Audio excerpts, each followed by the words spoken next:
The context, conduct, and consequences of an American blockade of China would be deeply embedded in the mire of global politics.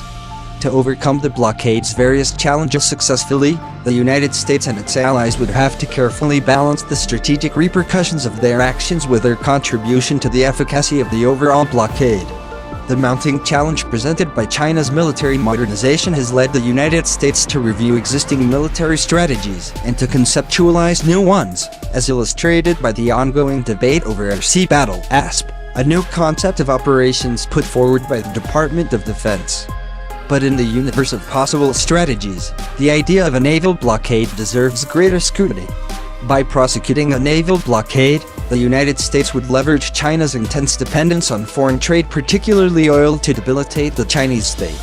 A carefully organized blockade could thus serve as a powerful instrument of American military power that contributes to overcoming the pressing challenge of China's formidable anti-access and area denial A2/AD system.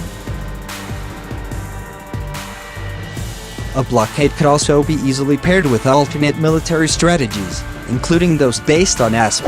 In the context of a Sino-American war, the United States could try to take China's greatest national strength, its export-oriented, booming economic growth model, and transform it into a major military weakness. To do so, the United States would implement a naval blockade of China that attempted to choke off most of China's maritime trade.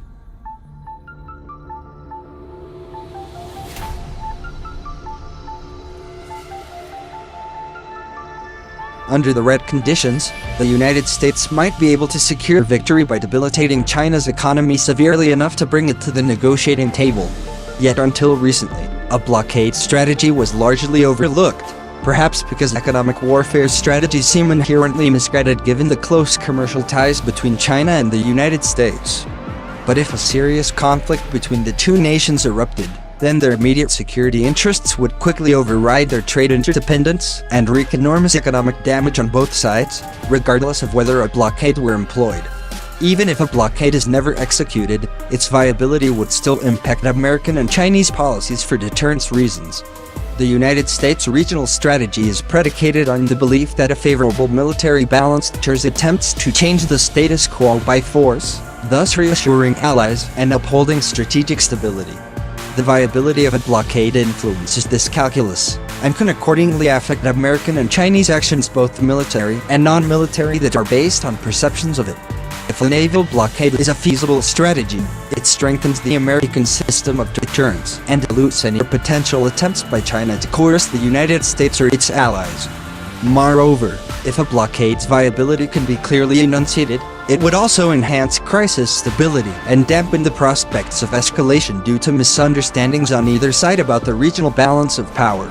In short, as Elbridge Colby put it, the old saw remains true, that the best way to avoid war is to prepare for it. While a blockade is not a priori impossible or irrelevant in any situation, it is also not a ready tool in the American arsenal and would be feasible mainly within certain boundaries. Most importantly, many commentators miss the fact that a blockade is a context-dependent strategy, one that crucially depends on the regional environment. A blockade would not be employed lightly by the United States, given its significant potential costs. Accordingly, Washington would likely only consider employing a blockade in a protracted conflict over vital interests. Anything less would simply fail a basic cost-benefit analysis. More importantly, though, a blockade strategy would depend on the cooperation of several third parties in the region. After all, China's trade is borne on the seas largely as a result of economic considerations rather than physical limitations. If China were blockaded, it would turn to the countries on its borders for help. While many of its neighbors would be enabled to make a strategic difference because of their rugged geography or their small size, three could prove vital: India, Japan, and Russia. The latter two would be important in helping the United States by cutting off China's trade routes in its south and east, respectively, through implementing national embargoes on China and pressuring their smaller neighbors to do the same. Without their cooperation, the United States' task would become much more difficult.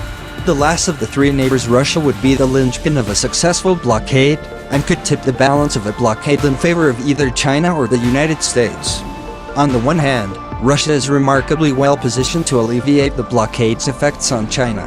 Russian trade would be immune to American interdiction, since Russia's nuclear arsenal and significant conventional assets preclude any serious American attempts at military coercion. But on the other hand, China's northern neighbor could also sound the death knell for China's ability to resist a blockade. On the political level, Moscow continues to exert sway over the decisions made in the capitals of China's Central Asian neighbors and could convince them to refuse Chinese entreaties to act as transit states. It could also guarantee that China's two neighboring oil producers would no longer supply it with petroleum.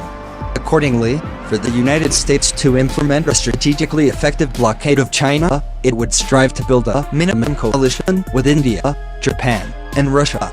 If all three states made common cause with the American blockade, then China would be placed in both an economic and a political stranglehold. If not, however, a blockade strategy would regionalize a Sino-American war in a way that would be fundamentally unfavorable to American interests. Such a minimum coalition could only arise in one way, on the heels of an assertive Chinese push for regional hegemony that precipitates local support for a drastic American response. Short of anything but an aggressive China, collective embargo action will be deterred by the potential consequences of a blockade, not least of which is the possibility of a larger regional conflict with China.